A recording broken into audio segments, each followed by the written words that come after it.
Assalamualaikum warahmatullahi wabarakatuh. Alhamdulillah kita bertemu lagi dalam slot guru dan pendidikan ini. Dan kita ucapkan selamat bertugas kepada guru-guru, walaupun ni dah petang ni, ramai dah balik lah, ataupun nak habis mengajar. Tapi kita kena selalu bagi semangat ni dekat guru-guru ni. Betul. Mereka punya tugas itu besar dan penting, kerana mereka ini mendidik generasi yang akan bangkit nanti sebagai pelapis kepada semua aspek pekerjaan yang ada dalam negara kita ini. Dan saya teringat kata-kata Imam Al-Ghazali dalam kitabnya Ihya Ulumuddin tu. Dia mengatakan guru ini merupakan pekerjaan yang paling mulia. Apa dia punya rasionalnya? Dia kata kerana dia kata di atas dunia ni makhluk yang paling mulia sekali yang Tuhan cipta adalah manusia. Kan, yang terbaik, ahsani taqwim. Dan dahlah manusia ini makhluk yang terbaik di atas dunia ini. Dalam diri manusia tu pula ada benda yang paling mulia pada manusia itu, yang dipanggil jiwa dan hati atau akal itu kan. Itu yang paling mulia. Dan tugas guru ialah untuk mendidik jiwa dan akal dan hati pelajar-pelajar ini, supaya nantinya dapat melahirkan nilai-nilai akhlak yang baik, ilmu yang baik dalam kalangan pelajar-pelajar. Jadi guru ini dahlah dia berurusan dengan makhluk terbaik atas dunia ni kan. Kalau guru kerja susun batu je apa semua kan, jadi itu biasa je lah. Sebab dia hanya berinteraksi dengan benda yang mati kan, benda susun-susun batu statik aja. Tak dinamik, tajuk kita dinamik hari ni kan. Tetapi guru ini dia berinteraksi dengan satu makhluk yang paling hebat sekali yang Tuhan jadikan, iaitu manusia. Dan dalam diri manusia tu pula, guru bukannya dia berinteraksi dengan rambut manusia ke kan, cek rambut dia ada uban ke tidak, ada kutu ke tidak. Itu guru tak buat kat sekolah kan. Itu mak ayah buat lah. Ataupun itu guru juga tu dari guru di rumah. Dari guru di rumah lah. Tapi guru ini dia akan berinteraksi dengan aspek yang paling mulia pula dalam diri makhluk yang paling mulia ini, iaitu akal dan jiwanya. Jadi sebab itu kata Imam Ghazali, dua benda yang mulia yang berkaitan dengan guru ni. Satu, dahlah dia berurusan dengan makhluk terbaik, dia juga berurusan dengan aspek yang terbaik dalam makhluk yang terbaik itu, iaitu akal dan jiwanya. Jadi apa lagi bukti yang nak mengatakan guru ini hebat atau tidak? Itulah bukti yang jelas, kata Imam Ghazali, membuktikan bahawa guru itu seorang yang hebat. Jadi sebab itu guru-guru kena sedar yang mereka lakukan ini adalah pekerjaan besar, pekerjaan yang hebat sekali berbanding mungkin dengan pekerjaan-pekerjaan yang lain. Perlu bangga. Perlu bangga. Kerajaan pun mengiktiraf dengan pelbagai sekarang ni insentif kepada guru. Bila kita cakap tentang dinamika fardu ain, fardu kifayah, ni nampak macam berat sikit lah petang-petang ni kan. Tapi saya mudahkanlah. Yang kita maksudkan itu ialah, satunya kita kena jelaskan apa itu dinamika, yang keduanya apa itu fardu ain dan fardu kifayah. Saya harap kalau kita selesai minggu ni, kita sambunglah pada minggu depan, sebab kita tak kerja apa-apa. Slot ini berterusan insya-Allah dan akan beri manfaat. Dinamika itu maksudnya dia tidak statik lah, tidak statik. Faham itu faham yang sentiasa bergerak, sentiasa aktif. Faham apa yang kita nak bicarakan, yang kita kata tidak statik ini? Faham berkaitan dengan fardu ain dan fardu kifayah.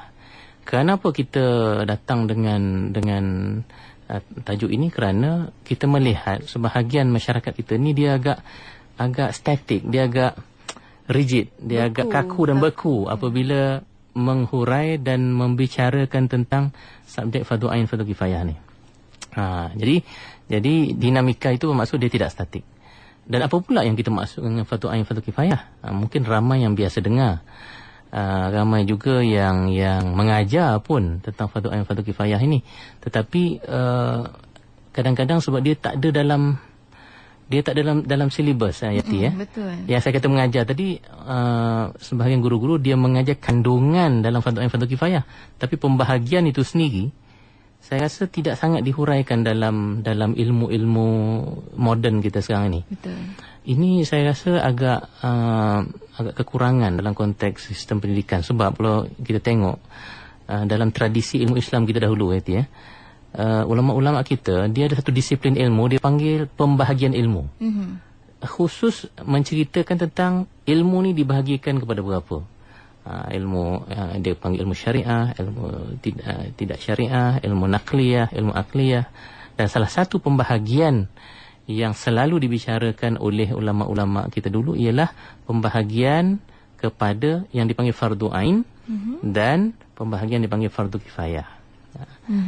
Pembahagian ni mesti dia ada dia punya rasional dia, kenapa nak dibahagikan ilmu sebegitu. Betul.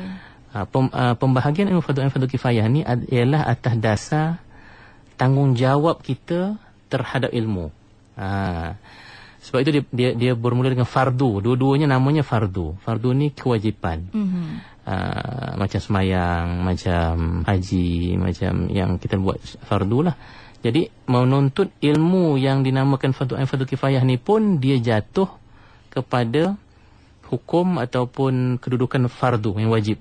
Wajib maknanya dia berkaitan dengan tanggungjawab lah. Dia berkaitan dengan tanggungjawab kita terhadap ilmu. Jadi secara umumnya para ulama kita dahulu dia bahagikan ilmu ini dari segi tanggungjawab kita untuk mempelajarinya kepada dua.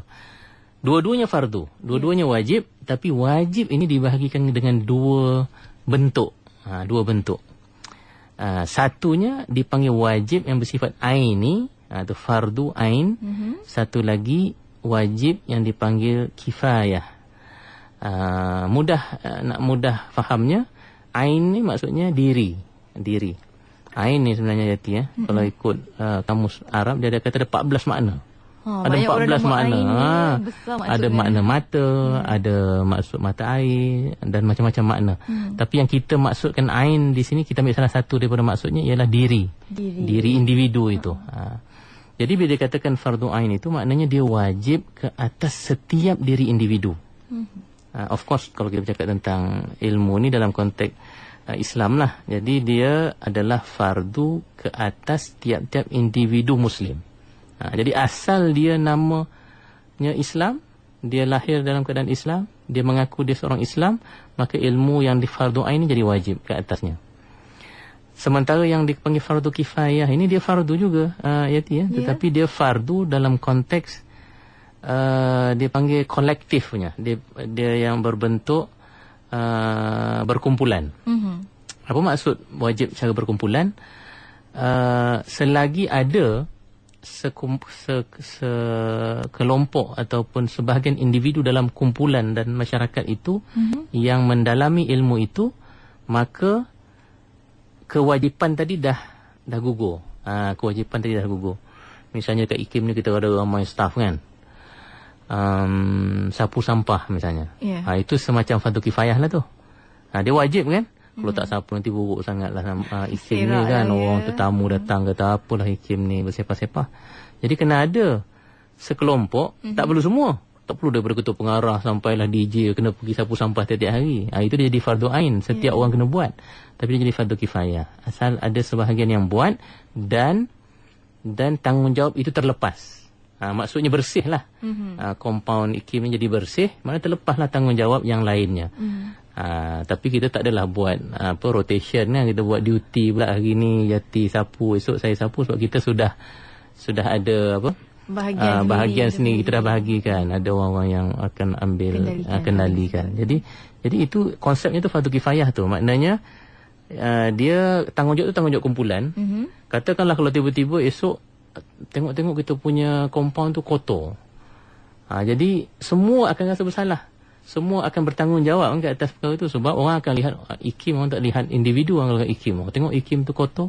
Jadi semua akan bertanggungjawab ke atas situasi itu. Tetapi yang kita wajibkan itu tak semua. Yang kita wajibkan itu tidak semua. Jadi itu fardu kifayah. Dalam konteks ilmu ni, dia ilmu lah, ilmu yang kita harus pelajari. Jadi itu cara ulama-ulama kita membahagikan ilmu dari segi tanggungjawab. Kedua-duanya wajib, kedua-duanya fardu, tetapi ada fardu yang wajib ke atas setiap individu, ada wajib yang kalau ada sebahagian daripada kelompok itu dah lakukan, maka yang lain dah terlepas. Baik. Kenapa ada pembahagian ni, kan? Sebab kalau tengok dalam tradisi agama lain, saya rasa tak ada cara macam ni, pembahagian fardu ain fardu kifayah ni. Orang Kristian ke, orang agama lain ke, tak ada term yang macam itu. Wallahu alam lah, saya mungkin tak kaji begitu mendalam, tapi saya rasa agak unik kepada Islam konsep pembahagian ini. Kenapa? Sebabnya ialah dalam Islam ni ada ilmu-ilmu yang membawa kita kepada sesuatu yang wajib. Kan? Apa benda-benda yang wajib dalam sebagai seorang Islam? Solat misalnya kan, solat, pergi haji, berpuasa, itu semua wajib. Itu dalam konteks mengamalkan sesuatu lah. Dari segi kepercayaan pula, percaya kepada Tuhan, percaya kepada hari akhirat, itu kan wajib tu. Benda yang setiap orang Islam tu kena tahu. Dan jalan untuk sampai kepada tu ialah ilmu yang menceritakan benda tu. Kan? Ilmu yang menceritakan tentang wajibnya solat, wajibnya puasa tu, apa nama ilmunya? Kita panggil ilmu fiqh, hukum hakam, ilmu hukum hakam dan ilmu ibadat. Ilmu yang mengatakan wajib kita percaya kepada Tuhan, percaya kepada hari akhirat, itu kita panggil ilmu tauhid atau ilmu akidah atau ilmu usuluddin. Banyak namanya tapi bendanya sama. Semuanya berkaitan dengan kita punya sistem kepercayaan. Tapi itu wajib. Ilmu yang mengajar kita jadi baik, kan? Mesti adil, jangan menipu, jangan mungkir janji, jangan pecah amanah, kena jujur, kena menghormati orang, apa semua tu, itu pun wajib juga, kan? Betul. Itu wajib juga. Dan ilmu yang mengajar kita hal-hal itu dipanggil ilmu akhlak, ilmu tasawuf kadang-kadang, ilmu jiwa, kan? Macam-macam nama tapi bendanya sama. Semuanya mengajar jiwa kita ni supaya bersih dan juga akhirnya akhlak pun jadi bersih. Jadi ilmu-ilmu yang membawa kepada benda yang wajib itu lah yang dinamakan ilmu fardu ain. Dan macam saya sebut tadi, dia wajib kepada semua. Dia bukan macam sapu sampah tadi, kan? Misalnya dalam IKIM ni, betul pengarah dah belajar tauhid, kita tak payah belajar lah. Kenapa kita terlepas? Tak boleh, kerana kita juga wajib untuk beriman. Beriman ni semua orang wajib. Semayang semua orang wajib, kan? Tak ada kecuali. Betul. Menjadi orang yang baik juga wajib. Jadi sebab itulah ada kategori ilmu ni yang dipanggil sebagai ilmu fardu ain. Dia jalan menuju kepada benda yang wajib. Kata kaedah fiqh, dia kata kalaulah sesuatu itu wajib, maka jalan kepadanya juga jadi wajib, kan? Kalau masjid itu tempat orang semayang, kan? Betul. Dan semayang tu satu kewajipan. Tapi tak ada jalan raya pergi ke masjid tu. Dia semak samun, pokok, ada sungai, ada gaung, semua nak pergi ke masjid tu. Tak ada jalan yang dibuat. Jadi jalan nak menuju masjid tu jadi wajib. Wajib dibina.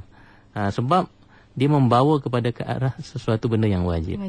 Dalam bahasa Arab dia panggil ma la yatimul wajib illa bihi fahuwa wajib.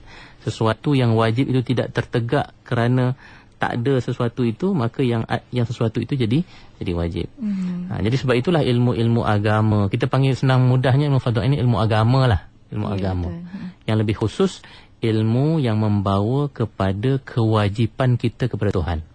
Sama ada kewajipan itu berbentuk ibadat dan perbuatan, ataupun kewajipan dalam bentuk kepercayaan, ataupun dalam bentuk akhlak dan budi pekerti. Semua itu menjadi wajib. Betul. Sementara yang fardu kifayah tadi, benda yang selain daripada itu, yang khususnya yang berkaitan dengan hal ehwal kehidupan kita atas dunia ni. Kita kena ingat bahawa walaupun agama itu paling penting, tapi agama itu kita nak laksanakan di dunia ni, Betul. Orang dah mati, dah tak ada erti dah agama, kan? Dia menyesal je lah di akhirat nanti, sebab dia tak semayang, dia tak apa, dia akan menyesal saja, kerana hari yang ada itu hanya hari hisab, hari kira-kira saja, the accounting. Tetapi hari nak buatnya kat sini. Jadi agama itu walaupun matlamatnya di akhirat, tetapi tempat melaksanakannya di sini. Jadi sebab itulah dia panggil dunia itu ladang kepada akhirat, mazra'atul akhirah. Dunia ini jambatan kepada akhirat. Jadi segala-galanya di dunia ni, walaupun matlamatnya di sana, nak hidup kekal abadi dan bahagia di syurga, tetapi tempat kita berladang untuk kita dapat menuai di sana nanti adalah di sini, di dunia ini. Jadi oleh kerana itu kita tidak boleh biarkan dunia ni haru biru kan, Yati ya. Biarlah kita yang penting nak beriman dengan Tuhan, biarlah rumah kita haru biru. Jadi bila rumah haru biru macam mana nak semayang pun tak khusyuk nanti. Betul. Nak memperkemaskan diri kita untuk berjihad dan buat-buat lain pun tak boleh kalau rumah kita tidak tersusun. Jadi sebab itulah menyusun dunia ini pun jadi wajib juga. Saya nak rasionalkan kenapa dia bagi dua pembahagian tadi. Tadi yang kita bercakap tentang agama ni memang jelaslah wajibnya kepada semua. Tapi tempat untuk kita melaksanakan dunia ni di dunia ni. Tempat untuk kita melaksanakan agama tadi tu di dunia ini. Jadi dunia ni pun kena dipersiapkan untuk orang melaksanakan agama. Jadi sebab itulah mengemaskan dunia itu, segala ilmu yang berkaitan dengan nak menyediakan dunia ini dipanggil fardu kifayah. Contohnya apa? Contohnya nak jaga kebersihan. Sebab itulah ilmu kedoktoran kan. Kedoktoran ni akhirnya nak menjaga kesihatan dan kebersihan kan. Betul. Jadi wajib. Tapi wajib tu tak perlu semua orang lah. Tak perlu semua orang ketahui tentang kuman-kuman apa semua kan. Tentang penyakit, tentang ubat-ubat. Yang itu kalau dah ada sekelompok yang tahu dan yang sekelompok ni membantu yang lain, maka kewajipan tu mudah memadai. Gugurlah yang lain-lain tu. DJ tak payahlah tahu pasal lagi saya balik kepada untuk belajar berapa jenis Panadol, berapa jenis ubat sakit itu tak perlu. Sebab kita dah ada doktor. Betul. Tapi lain dengan yang tauhid tadi. Tauhid tu yang nama doktor, yang nama DJ, yang nama pensyarah semua wajib tahu. Jadi sebab itu dia ain ni, fardu ain.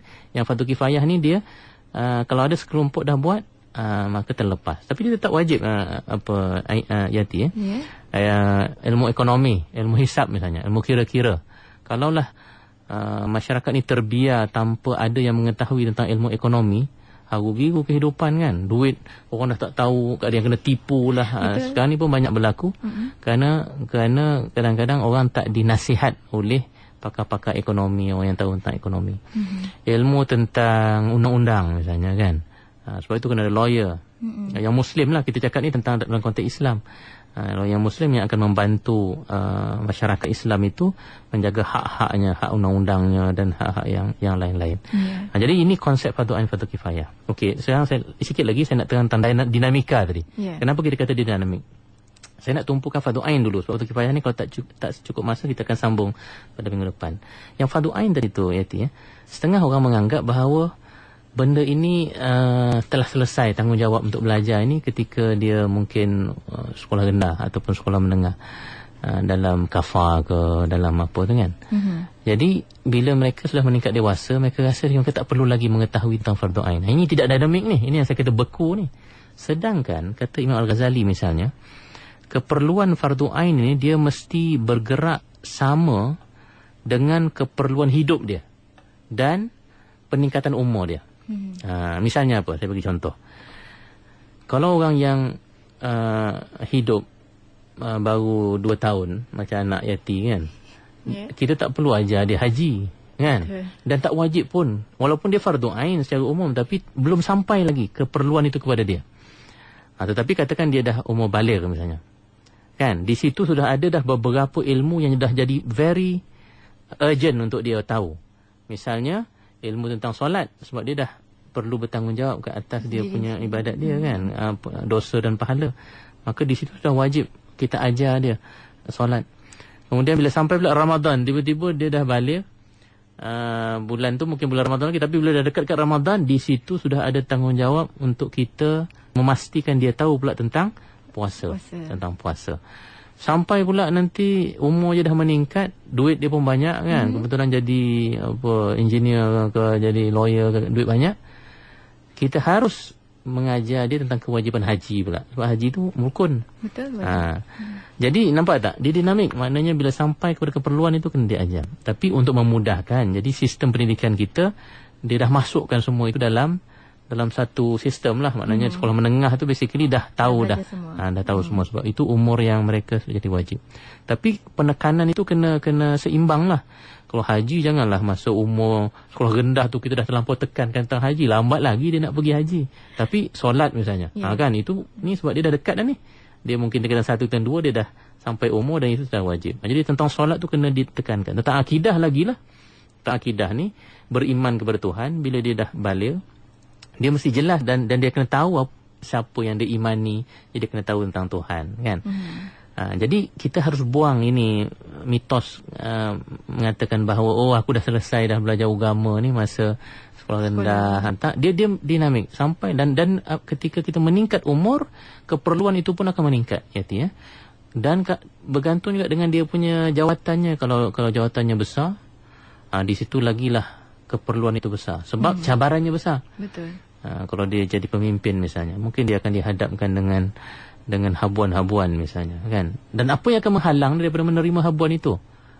Dia punya akidahnya tadi, dia punya akhlak, dia punya fiqh, hukum hakam.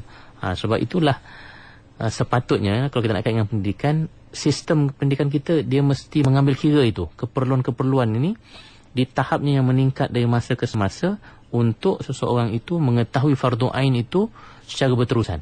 Secara berterusan. Sampailah dia jadi DJ, contohnya dia jadi DJ radio. Dia tak boleh kata saya dah tak ada kena-mengena dah dengan belajar agama sebab saya dah jadi DJ, kan. Tak betul macam tu. Betul. Sebab kita seorang Muslim. Betul. Maka kita punya akidah, kita punya fiqh tadi, ibadatnya, kita punya akhlak itu kena berterusan. Maknanya yang ni dia mesti ada ruang dan kesempatan, dia akan teruskan pembelajaran dia supaya ilmu dia meningkat. Dia jadi businessman pun begitu juga. Dia jadi itu dan ini, semua tanggungjawab fardu ain itu sama. Yang itu yang saya maksudkan dengan dinamika itu. Dia mesti dinamik, dia mesti bertambah, dia mesti berterusan. Dia tidak beku, dia tidak tersekat dan tidak berhenti di satu tempat yang sama. Jadi itu mungkin beberapa poin yang penting yang boleh kita terangkan tentang tajuk dinamika. Itu dia kan, kita orang bila cakap tentang dinamika, bila cakap tentang agama je, fardu ain, fardu kifayah, maksudnya benda tu bergerak, ya. Bergerak. Akan berkembang dari masa ke semasa. Seperti kita kalau kita memandu waktu ini, kalau tadi di pejabat, mungkin waktu ini sampai tengah-tengah jalan, ya, mungkin ada kesesakan lalu lintas, terberhenti sekejap, artinya akan bergerak dan sampai ke rumah, insya-Allah. Dan waktu ini juga kita nak raikan rakan-rakan pendengar kita di talian kita 0362051500 di FB dan juga di SMS, insya-Allah bakal kita kongsikan juga. Dan waktu ini kita nak raikan rakan kita di FB, ya, Doktor, daripada Cikgu Suhaimi Bahau. Dia kata Assalamualaikum. Dia kata bagaimana nak membentuk remaja yang liat untuk bangun solat subuh, terutama di asrama. Ni cikgu-cikgu di asrama lah, kan. Bagaimana penyedia-penyedia asrama ni nak bentuk anak remaja ni tak liat nak bangun solat subuh ini. Okey. Saya rasa soal solat ini dia bukan terpisah daripada aspek-aspek yang lain. Tadi kita dah sebutkan bahawa solat ni dia berkait dengan ibadat, betul. Ibadat, benda yang kita amalkan, benda yang melibatkan hukum hakam tentang perlakuan lah, amalan. Tetapi perlakuan yang kita lakukan ni dia mesti bersekali dengan kita punya kefahaman. Betul tak, Yati? Betul. Macam juga orang main bola, sekarang ni kan musim bola ni kan, baru habis je Piala Malaysia. Kalau kita tengok orang main bola ni, dia bukan sekadar berfikir tentang macam mana nak tendang bola tu. Dalam kepalanya tu luas sekali. Dia mesti ada dia teknik, dia mesti ada passion. Dia kena ada juga cinta kan bola sepak, kan. Jadi tidur malam bola, makan bola orang kata dulu, kan. Jadi bila hidupnya tu penuh dengan kelazatan bola sepak, barulah dan kepalanya tu asyik memikirkan je macam mana skill aku nanti, aku nak lawan ini macam mana, nak triknya. Jadi sentiasa saya dalam pemikirannya itu ke arah memperbaiki bola. Solat pun begitu juga. Kalau anak-anak kita, solat ini dianggap sebagai benda satunya yang membebankan, kan, penat, subuh nak bangun liat apa semua dalam diri dia tu sendiri. Dan dia rasa solat ni meletihkan, membuang masa dia. Dia sudah pasti jadi macam Cikgu Suhaimi cakap lah, nak bangun liat. Tapi katakanlah pelajar ini dah diasuh dan dididik dengan falsafah solat. Kenapa dia kena solat? Dan itu datangnya ilmu fardu ain yang lain tadi, Yati, ya? Tentang akidah kita, kan. Sebab solat ini dia tidak lain melainkan merupakan bukti penghambaan kita kepada Allah Subhanahu Wa Taala. Kan?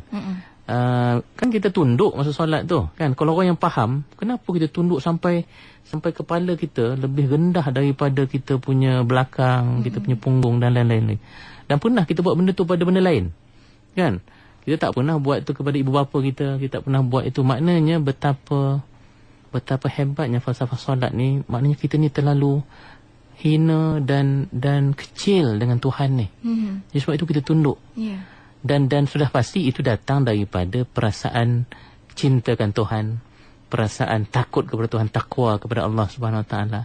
Jadi jawapan saya, kalaulah perkara itu tak clear di dalam jiwa dan hati dan pemikiran pelajar-pelajar ini, sudah pasti akan timbul masalah-masalah ni. Tapi kalau dalam pelajar itu sendiri dah faham dah solat, kita kejut sikit je kan, kita usik dia punya ujung jari je, dia dah bangun dah. Sebut nama pun sebut nama pun dah bangun. Malah saya biasa dengar. Dan saya pun biasa buat nanti Kalau kita nak bangun subuh, pukul berapa? Katakan kita nak bangun pukul 5.30. Sebelum tidur tu kita niat betul-betul. Kita baca, kita pasang niat yang aku ni nak bangun pukul 5.30. Dan baca doa dan ambil wuduk apa semua, kita tidur. InsyaAllah kita bangunlah 5.30. Mungkin lebih awal. Saya selalu mengalami benda itu. Tapi kalau terlupa ambil semayang dan kepala tu benda lain, sebelum tidur tu kepala ke benda lain, memang confirm susah nak bangun masa yang tepat. So itulah orang dulu dia ajar didik satu pendidikan yang dia ajar petua lah, kata dalam Quran petua, dia kata tepuk bantal kalau nak bangun pukul 5, pukul 5 kali lah tepuk bantal 5 kali. Maknanya tu sebenarnya nak pasang niat sebenarnya, nak pasang niat. Tapi macam saya sebut tadi, dia punya jiwa tu pun dah kena cintakan solat itu, cintakan Tuhan, barulah semangat nak bangun solat tu. Jadi dia bukan sekadar lepas ni buat undang-undang, bangun dengan rotan apa semua. Kalau pelajar itu sendiri dalam kepalanya, dalam jiwanya, dalam hati dia tidak ada perasaan sukakan Tuhan, cintakan Tuhan, maka benda ni akan berterusan.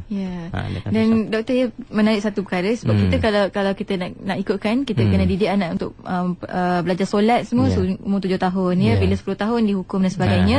Dan bila doktor nyatakan tadi, kita kena ajar didik secara falsafah juga Jadi nak bagi selari, sebab benda tu daripada awal dah jadi sebati, dah jadi terbiasa dengan solat, hanya solat dan solat. Jadi, umur berapa sebenarnya yang sepatutnya betul-betul kita terapkan tentang falsafah solat? Ketika dia sudah mula boleh memikirkan tentang makna sesuatu. Jangan masa umur 8 tahun cakap tentang falsafah solat, peninglah budak tu kan. Tapi kalau katakan dia dah masuk 11, 12 kan, dia dah mula boleh berhujah, dia dah boleh make sense kan, dia boleh fikirkan tentang makna di sebalik. Masa tu kita kena masukkan. Sebab itu tauhid tadi tu, akidah tu sebenarnya dia seiring lah kan. Jangan 10 tahun je dah start rotan dah, beli rotan gantung banyak-banyak. Sebab Nabi kata 10 tahun kena rotan lah pelajar ni. Tapi akidahnya tak diajar. Cintakan Tuhan tak disemai. Jadi rotan tu akan hanya menyebabkan pelajar tu lebih tertekan dan bosan, mungkin akan lari nanti bila kita terpaksa. Betul. Dan waktu ni kita nak raikan lagi rakan kita di FB kita daripada Anita Hussein, kata Assalamualaikum. Kata bagaimana nak mendidik pelajar-pelajar yang keras hatinya, malah ibu bapa sendiri tidak mengindahkan perilaku anak-anaknya, sama ada ibadah fardu ain mahupun kifayah ini, kata. Sama jugalah, saya ingat konsepnya sama. Yang keras hati ni maknanya problemnya di hati. Problemnya di hati tu. Dan kita dah sebut tadi, ada ilmu yang khusus yang sebenarnya untuk mendamping dan menyemai nilai-nilai baik dalam hati ni, iaitu ilmu akhlak. Kadang-kadang dipanggil ilmu tasawuf, kadang-kadang dipanggil ilmu jiwa. Kadang-kadang ilmu ni saya tengok dipinggirkan di kalangan masyarakat kita. Sebab dah terbiasa sebenarnya benda tu berlaku. Saya ingat tak juga, kita take for granted. Kita anggap akhlak ni dia datang sekali dengan hukum hakam kan. Bila kita dah tahu benda tu haram, maka akhlak kita pun akan jadi baik, tak buat benda tu. Tak juga kan. Kalau orang yang memberontak, jiwanya itu sentiasa kosong dan dia tak suka kepada ni, rebellious orang kata, letaklah hukum macam mana pun dia tak akan memahami. Dia tidak akan memahami. Tetapi kalau jiwa itu dididik, disemai dengan nilai-nilai yang baik dalam ilmu akhlak dan tasawuf itu, insya-Allah hukum hakam itu sebenarnya kalau tak dikuat kuasa pun dia akan buat. Dia akan buat dengan cara ikhlas dan redha kan, tanpa dipaksa. Itu dia. Dan waktu ini kita berbicara bersama dengan Dr. Farid Syahran kita berkenaan dengan dinamika fardu ain dan fardu kifayah dalam pendidikan. Seawal mana kita boleh bantu anak kita untuk memahami fardu ain dan fardu kifayah, dan juga bukannya pasal anak-anak ni juga doktor, kadang-kadang ibu bapa sendiri tak apa nak faham tentang kepentingan dan beza antara keduanya ni, doktor sebab ada juga ibu bapa yang dia beratkan fardu kifayah, dia lupakan fardu ain kan. Beratkan fardu kifayah. Maksudnya ini kena belajar sains, kena jadi doktor. Tapi dia lupa yang solat tadi tu dia wajib, dia lebih mesti didahulukan, diutamakan. Walaupun yang doktor tu pun penting juga, itu fardu juga kan. Tetapi itulah saya rasa dinamik itu dia kena faham. Jangan dia ketepikan satu disebabkan ada satu yang pentingkan satu yang lain, ataupun fardu ain sahaja kan. Tak payahlah kerja pun tak payahlah, yang penting duduk ibadat saja dekat rumah ataupun dekat masjid. Tak perlu bekerja tak apa, sebab rezeki pun Tuhan bagi. Betul lah rezeki itu Tuhan bagi, tapi Tuhan bagi pun mengikut sunnahnya kan. Orang-orang yang mencari dan berusaha akan dapat, itu sunnah. Sunnatullah. Tapi kan doktor, ada pula kadang-kadang apapun kita ambil dulu pemanggil di talian, kita nak raikan juga rakan mendengar kita di talian waktu ini. Assalamualaikum, siapa di sana? Tapi kan doktor, ada pula bersedia rakan mendengar. Assalamualaikum. Waalaikumsalam. Ya, siapa tu? Saya Azlan. Ya, Encik Azlan, tu bercakap dengan doktor. Ya. Saya doktor. Ya, silakan. Saya tanya, contohnya kalau menuju kepada kelas fardu ain, contohnya kelas fiqh, solat. Ya. Ada saudara senior yang mengatakan dari dulu sampai sekarang belajar jenis jahit. Taharah, dari ya. dulu sampai sekarang belajar rukun 13. Sedangkan macam menuju kepada dinamika ilmu fardu ain itu sendiri, keperluan tu masih ada. Ya, Jadi mohon doktor ulas. Terima kasih. Terima kasih. Assalamualaikum. Ulasan. Saya rasa ini berkaitan dengan sistem masyarakat dan juga sistem pengajian kita di surau-surau misalnya kan. Memanglah katakanlah kalau katakan ustaz tu dia mengajar jenis-jenis air, ini taharah lah ni kan, sebab lepas tu katakanlah lepas tahun ustaz ni dah habis mengajar kitab tu. Jemput pula ustaz lain. Lepas tu ada pula orang baru pindah ke tempat itu. Dia dah belajar dah dekat dia punya taman ataupun perumahan dia dulu tentang taharah ni. Dia pindah tu datang pula ustaz baru yang dia akan mulakan kitab itu dengan taharah juga. Jadi sebab itu kadang-kadang kita rasa seolah-olah benda tu berulang. Kita rasa seolah-olah asyik belajar benda yang sama. Tapi sebenarnya ada orang lain yang bermanfaat. Misalnya orang yang tak pernah belajar agama, baru bertaubat ke yati, dulu mungkin tak pernah pergi ke masjid atau tak pernah nak belajar ilmu agama, tetapi dia datang, bagi dia tu benda pertama kali dia belajar tentang taharah ataupun jenis air mutlak, air mustakmal dan lain-lain lagi. Tetapi saya harap individu itu sendiri kena tahu. Misalnya sekarang ni saya tengok banyak masjid-masjid yang telah tersusun dari segi sistem pendidikan agamanya. Misalnya dia dah silibus dia. Katakanlah setahun atau 2 tahun ni kita akan baca kitab ni dan ini dia punya pensyarah-pensyarah. Dan bukan satu masjid lain juga akan mengajar kitab yang lain kadang-kadang. Jadi kita harap setiap individu tu dia kena dinamik. Ni dinamika ni orang kena dinamik juga, bukan ilmu saja tetapi orang pun kena dinamik juga. Kita susunlah. Katakanlah kita dah selesai dah yang bab ini dan masjid ni mengajar bab yang sama. Pergilah cuba cari masjid yang lain yang mungkin dah sampai ke tahap yang lebih advance. Jadi kita sendiri boleh menyusun. Kalau nak yang lebih baik pergilah ke masuk kelas-kelas yang lebih tersusun di universiti ke apa. Sekarang dah banyak kelas-kelas tambahan, kelas-kelas ni buat hujung minggu yang lebih tersusun lagi belajar. Dan kita boleh pilih pula kita nak course yang lebih advance kan. Kita dah tahu dah yang basic, tahap kita nak advance. Masuk, Jadi kita sebenarnya boleh susun. Tapi kalau kita harapkan sistem yang sedia ada tu memang susah sikit. Kadang-kadang macam saya sebut tadi lah, ada masjid yang dia baru nak mulakan bidang itu. Maka of course kalau kita dah belajar, kita sampai kepada masjid tu, alah ini aku dah belajar dah dulu. Tapi kita boleh saja pergi ke tempat lain. Kita boleh masuk ke institusi-institusi lain yang menawarkan benda yang lebih advance dari segi ilmu itu. Kita perlu dinamik juga dari kita juga sudut itu dinamik, juga Dan waktu ini kita nak raikan lagi rakan pendengar kita. Mungkin kita ambil pemanggil terakhir di 03-6205-1500. Assalamualaikum, siapa di sana? Kita juga dinamik. Nak raikan lagi mungkin kita ambil pemanggil. Assalamualaikum.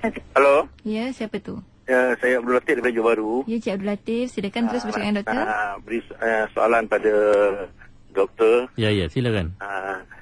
Masalahnya ni saya ada terdengar satu perbincangan mengatakan rukun Islam yang kelima ni ada tersuratnya iaitu fardu ain dan fardu kifayah, dan pula ada tersuratnya.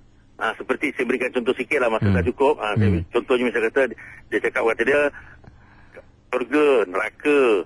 Jadi kalau surga tu yang sedia ada pada fardu ain dia tak sentuh itu dah memang kebenarannya ada, tetapi diambil ditersiratkan kepada seharian kita, iaitu kesukaan, kegembiraan, kemanfaatan, dan neraka pula kesengsaraan, kesukaran, kesusahan. Jadi macam itu. Jadi banyak lagi lah kalau saya nak jadi cukup tu lah. Dua saya buat contoh je. Terima kasih. Terima kasih Encik Abdul. Itu dia tentang rukun iman. Saya faham maksud dia tu. Mungkin ada orang yang dia rasa, dia kata kita tak perlulah tekankan sangat tentang syurga neraka yang benar yang tak ada tu. Tapi sebenarnya syurga neraka itu merujuk kepada kita punya yang kat dunia ni lah. Bila kita rasa gembira, itulah sebenarnya syurga. Kalau kita rasa ni, tapi tak tepat untuk kita menafikan hakikat-hakikat kita bagi sam'iyah, benda-benda yang kita dengar, daripada Nabi ni. Ini semua benda yang hakiki, benar. Ingat tak bila kita pergi hantar orang ke kubur, dalam talqin tu kan dibaca, dia kata, ingatlah wahai sipulan bin sipulan, bahawasanya syurga itu hak, syurga itu benar, neraka itu benar, azab kubur itu benar. Itu nak mengisbatkan lagi sebenarnya yang kita dapat daripada Quran, kita dapat daripada Nabi, hadis-hadis tentang hakikat syurga, neraka, azab kubur, mizan, kita punya timbangan, itu semua benar, itu semua ada. Maknanya walaupun di dunia ni kesengsaraan, orang yang katakan dizalimi, dia sengsara, mungkin dia rasa susah, tetapi dia akan mendapat sebenarnya, kalau dijanjikan syurga yang sebenar itu dia akan dapat. Jadi dia bukan sekadar metafora. Kadang-kadang orang kata ni metafor aja. Ada ahli-ahli falsafah dulu mengatakan bahawa sebenarnya syurga itu sekadar macam misalan-misalan aja, yang kata ada susu, ada buah-buah apa sebenarnya dia hanya perasaan saja. Nantinya perasaan suka, itulah sebenarnya syurga. Ini tak tepat, kerana Quran bila cerita tentang syurga dan neraka itu dicerita tentang kulit-kulit yang terbakar kan. Betul. Kulit tu akan terbakar, akan elok balik. Dia akan dibakar balik. Itu semua real lah, bukan sekadar cerita macam nak bagi kita ni takut saja, tapi memang benar. Dan Imam Ghazali ada menjawab ahli falsafah yang cuba nak mengatakan benda ni hanya bayangan-bayangan saja, dengan mengatakan bahawa kalau tengok ayat-ayat Quran itu, dia ayat yang jelas menunjukkan bahawa anggota-anggota kita ni akan dibangkitkan semula dan akan dibakar di api neraka. Dan yang dapat nikmat pun begitu juga. Kalau jumpa bidadari tu, bidadari betul lah bukan bidadari sekadar rasa seronok macam tu saja, tapi memang betul. Dan banyak ayat Quran menerangkan tentang haurun ain, bidadari yang cantik. Itu semua benda yang real, benda yang benar dan hakiki yang akan berlaku. Jadi kita kena ingat tu, ini bukan cerita nak sedapkan hati ataupun nak susahkan hati sekadar di dunia saja, tetapi ia merupakan harta realiti dan hakikat yang akan kita jumpai nanti kita meninggal dunia. Itu dia. Dan nampaknya kita pun sudah sampai ke penghujung pertemuan. Sebenarnya ramai rakan-rakan pendengar kita yang membuat panggilan ni, tak dapat kita nak raikan kesemuanya. Dan waktu ini mungkin sebagai sedikit kesimpulan untuk tajuk kita hari ini. InsyaAllah minggu hadapan kita akan sambung lagi. Saya akan cuba sambung fardu kifayah tu khususnya pada minggu depan. Dan sekadar kesimpulan hari ini, kita hari ini menceritakan tentang satu pembahagian yang telah dibuat oleh ulama-ulama kita berdasarkan tanggungjawab kita untuk belajar dalam konteks agama dan hal-hal yang bukan, kita tak nak bahagikan agama tak agama, semuanya berkaitan dengan agama, tapi hal-hal yang berkaitan dengan dunia ini dan hal-hal yang lebih berkait dengan ukhrawi, hari akhirat, jadi hubungan kita dengan Tuhan. Yang itu dipanggil fardu ain, yang wajib kepada setiap individu. Yang tadi itu persiapan duniawi itu di dunia ini dipanggil fardu kifayah. Kedua-duanya penting, kedua-duanya fardu, tetapi konsep fardu itu agak berbeza. Dan insya-Allah kita akan cuba huraikan lebih lanjut nanti pada minggu depan insya-Allah.